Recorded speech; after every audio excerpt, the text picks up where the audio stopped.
ఈ రోజుల్లో ఎక్కువ మందిని కలవరపెడుతున్న సమస్య ఒకటి ఉంది. Heart attack. ఈ హార్ట్ అటాక్ రాకుండా నివారించుకోవాలంటే ఏం చేయాలి? దీనికి కొన్ని సూచనలు ఉన్నాయి, కొన్ని పద్ధతులు ఉన్నాయి.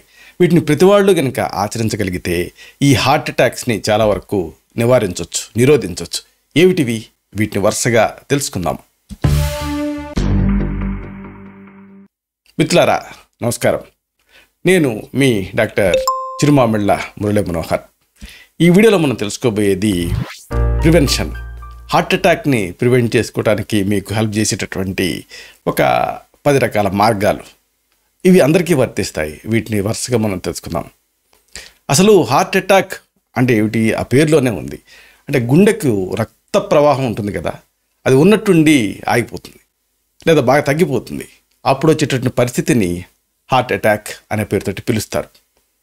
ఈ అడ్డంకి అనేది సాధారణంగా కరోనరీ ఆర్టరీస్ అని ఉంటాయి. అంటే గుండెకు రక్త సరఫరా చేసేటటువంటి బ్లడ్ వెజల్స్. ఈ కరోనరీ ఆర్టరీస్లో జరుగుతూ ఉంటుంది. ఇక్కడ అంటే కొవ్వు, కొలెస్ట్రాల్, ఇంకా కొన్ని పదార్థాలు, వీటి తాలూకు మేట, వీటి పొరలు ఏర్పడటం వల్ల ఇది వస్తూ ఉంటుంది. కొవ్వుతో కూడినటువంటి కొలెస్ట్రాల్ అనేది ఒకవేళ బాగా పెరిగిపోయింది అనుకోండి, అప్పుడు దాన్ని ప్లేక్స్ అనేటటువంటి పేరుతో పిలుస్తారు మెడికల్గా. ఈ ప్లేక్ ఏర్పడేటువంటి ప్రక్రియని ఎథెరోస్క్లెరోసిస్ అంటారు. అంటే ఏంటంటే ఆ బ్లడ్ వెజల్ లోపల గట్టిపడటం, ఆ ప్లేక్స్ అవన్నీ తయారవుతూ ఉండటం వల్ల ఆ రక్తనాళం గట్టిపడుతుంది. దాన్ని ఎథెరోస్క్లెరోసిస్ అనే పేరుతో పిలుస్తారు. హార్ట్ అటాక్కి మెయిన్ కాజ్ ఏంటంటే ఇండిస్క్రిమినేట్గా ఈ ఫుడ్ని ఒక నియమ నిబద్ధత లేకుండా తీసుకోవటం, అలాగే ఎర్రేటిక్ లైఫ్ స్టైల్, జీవనశైలిలో విపరీతమైన పెనుమార్పులు ఉండటం, అలాగే జన్యు లక్షణాలు, జన్యుపరమైన సరే ఇవన్నీ కంట్రిబ్యూట్ చేస్తూ ఉంటాయి. హార్ట్ అటాక్ని నివారించుకోవడానికి అవసరమైనటువంటి చర్యల్ని మనం పాటించడం అనేది చాలా ముఖ్యం. వరుసగా వీటిని తెలుసుకుందాం. వీటిని మీరు అన్నీ ఆచరించవచ్చు, లేదా వీలైన వాటిని ఆచరించవచ్చు. డెఫినెట్గా ఇవి మీకు సహాయపడతాయి. వీటిలో మెయిన్గా మనం చెప్పుకోవాల్సింది కొకైన్. ఈ మధ్య ఈ డ్రగ్స్ రాకెట్స్ బాగా పట్టుబడుతున్నాయి, చూసారా? ఎందుకు ఇంత ఆందోళన అంటే ఈ కొకైన్ అనేది మెయిన్ కాజ్. దీన్ని వాడకూడదు. ఎందుకంటే కొకైన్ అనేది చాలా ప్రమాదకరమైన డ్రగ్. ఇది ఎంత అంటే ఇది ఒక పర్ఫెక్ట్ హార్ట్ అటాక్ డ్రగ్ అని చెప్పొచ్చు. అంటే ఇది ఇస్తే డెఫినెట్గా హార్ట్ అటాక్ వస్తుంది. కాబట్టి ఇది ఎంత ప్రమాదకరమైంది. ఇది సాక్షాత్తు అమెరికన్ హార్ట్ అసోసియేషన్ తేల్చింది. ఇది యాంజైనా, ఇంకా ఈ గుండె తాలూకు రక్త ప్రవాహాన్ని తగ్గించడం, అలాగే రక్తపోటును పెంచడం, ఇంకా ఆ దమ్ములను గట్టిపడేలాగా చేయటం, ఇంక ఇలాంటి అనేక రకాల కాంప్లికేషన్స్కి కొకైన్ కారణమవుతూ ఉంటుంది. ఇది ప్రధానంగా గుండెలో ఇన్ఫెక్షన్స్కి కూడా కారణమవుతుంది. అలాగే గుండె కణజాలాన్ని దెబ్బతీస్తుంది కూడా. అలాగే ఇంకొక ముఖ్యమైనటువంటి ఇంపార్టెంట్ విషయం ఏంటంటే ఈ మధ్య చాలా మందిలో, దాదాపు 80% మందిలో చూస్తున్నాం, మెయిన్గా ఇండియన్స్లో స్మోక్ చేయటం, పొగ తాగటం మానేయండి. పొగ తాగటం మానేసిన తర్వాత హార్ట్ అటాక్ ప్రమాదాన్ని 65% వరకు తగ్గించవచ్చు. కాబట్టి ఈ పొగ తాగటం అనేది చాలా ప్రమాదకరం. యాక్టివ్ స్మోకింగ్, పాసివ్ స్మోకింగ్, మీ పక్కన ఉన్నోళ్ళు తాగినా కానీ మీకు ప్రమాదమే. అలాగే ఇంకొక ముఖ్యమైనటువంటి విషయం ఉంది. ఇదే ఆందోళన, స్ట్రెస్. దీన్ని వదిలేయటం చాలా ముఖ్యం. ఆందోళన అనేక ఆరోగ్య సమస్యలకు దారితీస్తుంది, ప్రధానంగా హార్ట్ అటాక్కి కారణమవుతుంది. అందుకే ఈ ఆందోళన పడేటటువంటి నేచర్ని మీరు తగ్గించుకోవటం చాలా ముఖ్యం. అంటే మీరు రిలాక్స్ అవ్వాలి. ఉదాహరణకు నడవండి, అలాగే జాగింగ్ చేయండి, లేదా ధ్యానం చేయండి, లేకపోతే హాయిగా నిద్రపోండి. ఇంకా డైరీ రాసుకోవచ్చు. దీంతో కూడా యాంగ్జైటీ తగ్గుతుంది. అలాగే ఫ్రెండ్స్ తోటి, కుటుంబ సభ్యులతోటి చిట్ చాట్ చేయొచ్చు. ఇలా ఏదైనా సరే యాంగ్జైటీని తగ్గించడానికి సహాయపడతాయి. యాంగ్జైటీ ఎప్పుడైతే తగ్గుతుందో హార్ట్ అటాక్ రిస్క్ తగ్గుతుంది. ఇంకొక ముఖ్యమైన విషయం, అర్ధశక్తిగా వ్యాయామం చేయటం కూడా చాలా ముఖ్యం. వారానికి కనీసం ఒక 150 నిమిషాలు ఎక్సర్సైజ్ చేస్తూ ఉండండి.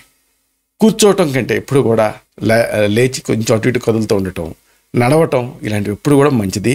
Active life style. కాబట్టి ఈ కంట్రోల్డ్ ఎక్సర్సైజ్ చేస్తూ ఉండండి. ఇంకొక ఆసక్తికరమైన విషయం ఉంది. ఇదేంటంటే ఇంటర్మిటెంట్ ఫాస్టింగ్. ఇదేదో పెద్ద క్లిష్టమైనటువంటి అంశం కాదు. మనం పెద్దవాళ్ళు చెప్తూనే ఉంటారు, ఎప్పుడు మరాడించినట్టు ఏదో ఒకటి తింటావు ఏంటి అని. అంటే ఏంటంటే గ్యాప్ ఇస్తూ ఉండాలి. ఇంటర్మిటెంట్ ఫాస్టింగ్ అంటే దీని విధానం ఏంటంటే సర్వసాధారణంగా కొన్ని అవర్స్ పాటు కంప్లీట్గా ఫాస్టింగ్ చేయాలి రోజులో. ఉదాహరణకు చాలా ఫేమస్ ఫాస్టింగ్ ఏంటంటే దీన్ని టైం రెస్ట్రిక్టెడ్ ఈటింగ్ అని, లేదా టైం అంటే రిస్ట్రిక్టెడ్ ఫీడింగ్ అని ఇలాంటి పేర్లతో పిలుస్తారు దీన్ని, ఇంటర్మీడియట్ ఫాస్టింగ్. దీంట్లో సాధారణంగా ఏం జరుగుతుందంటే, ఉదాహరణకి ఇప్పుడు ఈ నైట్ మీరు 8ంటికి ఏదైనా తిన్నారనుకోండి, మినిమం 12 గంటలు ఫాస్టింగ్ ఉండాలి. అంటే మళ్ళీ రేపు పొద్దున్న 8 వరకు ఏం తినకూడదు, టీ కూడా తాగకూడదు. లేదు అంటే ఇంకా బెస్ట్ ఏంటంటే అక్కడి నుంచి ఎంత పెంచగలిగితే అంత మంచిది. 12 గంటల బదులుగా ఒక్కొక్కసారి 15 గంటలు 16 గంటలు మ్యాక్సిమం ఉండగలిగితే మంచిది. అంటే ఇవాళ 8ంటికి తిన్నారనుకోండి, రేపు 12 వరకు ఏమి తినకుండా ఉంటే అది ఇంటర్మీడియట్ ఫాస్టింగ్ కింద లెక్క. ఆ తర్వాత మీరు రోజు మొత్తం మీద కొద్దిగా తింటూ ఉండొచ్చు. కాబట్టి ఇలాగ గ్యాప్ ఇచ్చి తినడం అనేది ఇంటర్మీడియట్ ఫాస్టింగ్.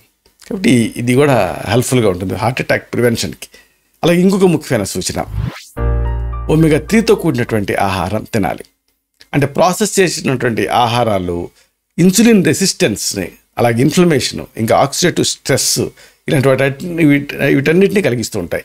దీంతో హార్ట్ అటాక్ రిస్క్ పెరుగుతుంది. కాబట్టి దీనికి ప్రివెంట్ చేయాలంటే ఏం చేయాలి? మీ ఆహారంలో ఒమేగా 3లు ఉండేలాగా చూసుకోవాలి. ఏమిటివి? ఒకవేళ మీరు శాకాహారులు అనుకోండి, అప్పుడు చియా సీడ్స్ అనేది తినొచ్చు. మాంసాహారులు అనుకోండి, చేపలు తినొచ్చు. అలాగే హెంప్ సీడ్స్, ఫ్లాక్ సీడ్స్, ఇవన్నీ శాకాహారాలు తీసుకోదగినటువంటి మంచి ఆప్షన్స్ ఒమేగా 3 ఫ్యాటీ యాసిడ్స్ కోసం. ఇంకొక ముఖ్యమైన విషయం ఏంటంటే వాల్నట్స్ కూడా మీకు సహాయపడతాయి. ప్రతిరోజు 1 గ్రాము లేదా 2 గ్రాముల ఒమేగా 3 ఉండేలాగా మీరు చూసుకోవాలి. ఇంకొక ముఖ్యమైన సూచన, విటమిన్లు ఇంకా ఖనిజాలు, ఇవి సమృద్ధిగా ఉండేటటువంటి ఆహారం మీరు తీసుకోవాలి. విటమిన్లు ఖనిజాలతో కూడినటువంటి ఆహారం అంటే వీటిలో ఏముంటుంది? యాంటీఆక్సిడెంట్స్ ఉంటాయి. ఇవి హార్ట్ అటాక్ ప్రివెన్షన్కి సహాయపడతాయి. వీటిలో ఉంటాయి ఇవి కూరగాయలు, అలాగే పూర్ణ ధాన్యాలు అంటే హోల్ ఇంటాక్ట్ గ్రెయిన్స్ అంటారు, వీటిని తీసుకుంటూ ఉండండి. అలాగే గింజలు కూడా తీసుకోవడం చాలా ముఖ్యం. ఇక అతి ముఖ్యమైనది ఏంటంటే శాచురేటెడ్ ఫ్యాట్స్, ఇవి వీటితో కూడినటువంటి ఆహారం బాగా తగ్గించాలి. శాచురేటెడ్ ఫ్యాట్స్ అంటే ఏంటంటే ఈ రూమ్ టెంపరేచర్ ఉన్నప్పుడు ఘనీభవించినటువంటి కొవ్వులు. కాబట్టి ఇలాంటి ఆహారాలు తగ్గించండి. ముఖ్యంగా నాన్ వెజిటేరియన్స్కి చాలా రిస్క్, మెయిన్గా రెడ్ మీట్ చాలా రిస్క్. కాబట్టి ఇలాంటి మాంసాహారాన్ని మానేయండి.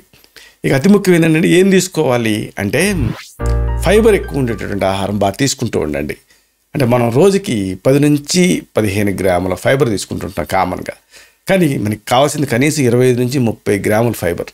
ఇంత తీసుకుంటుంటే హార్ట్ అటాక్ని ప్రివెంట్ చేసుకోవచ్చు. ఇది మీ గుండె ఆరోగ్యానికి సహాయపడుతుంది. అయితే అతి ముఖ్యమైనది ఏంటంటే యాడెడ్ షుగర్ అండి, అదనపు చక్కెర. అంటే అలాగే రిఫైన్డ్ కార్బోహైడ్రేట్స్, ఈ మైదాలు ఇలాంటివి ఉంటాయి కదా, ఇలాంటి ఈ ఆహారాలు మానేయండి. అదనపు చక్కెర ఈ ప్రాసెస్ చేసినటువంటి ఆహారాల్లో ఎక్కువ ఉంటుంది. కాబట్టి దీన్ని తగ్గించేసేసేయండి. అంటే ఒక మాటలో చెప్పాలంటే రోజుకి 20 గ్రాములకి మించి చక్కెర తీసుకుంటే అది హార్ట్ హెల్త్ని దెబ్బతీస్తుంది. కాబట్టి బాగా రెస్ట్రిక్టెడ్గా తీసుకోండి. ఈ 20 గ్రాములు కూడా బెల్లం ఇలాంటి వాటి రూపంలో తీసుకోగలిగితే మంచిది. అయినప్పటికీ మీకు హార్ట్ అటాక్ రిస్క్ ఉంది అనుకుంటే అప్పుడు ప్రివెంటివ్గా పనిచేసేటువంటి ఆయుర్వేద మూలికలు ఉంటాయి. ఉదాహరణకు అర్జున, లసున ఇలాంటివి. ఈ అర్జున క్యాప్సూల్స్, ట్యాబ్లెట్స్ కూడా దొరుకుతుంటాయి. వీటిని మీరు వైద్య సలహాతో వాడుకోవచ్చు. ఇలాంటి మరిన్ని ఇన్ఫర్మేటివ్ వీడియోస్ కోసం ఈ ఛానల్ని సబ్స్క్రైబ్ చేసుకోండి. అలాగే ఈ వీడియోలు అప్లోడ్ అవడంతోనే ఆ విషయం మీకు తెలియడం కోసం బెల్ బటన్ని క్లిక్ చేయండి. అన్నిటికంటే ముఖ్యంగా ఇలాంటి అద్భుతమైన చక్కని విషయాలు వేరే వాళ్ళకు ఉపయోగపడటం కోసం ఈ వీడియో తాలూకు లింక్ని మీ సర్కిల్స్తో షేర్ చేసుకోండి. శతం జీవ శరదో వర్ధమానః, శతం హేమంతాన్ శతం వసంతాన్. 100 శరత్తులు, 100 హేమంతాలు, 100 వసంతాలు వర్ధిల్లుతూ జీవించండి. Stay healthy, stay happy, be positive, keep smiling, stay safe. Love you all. శుభం.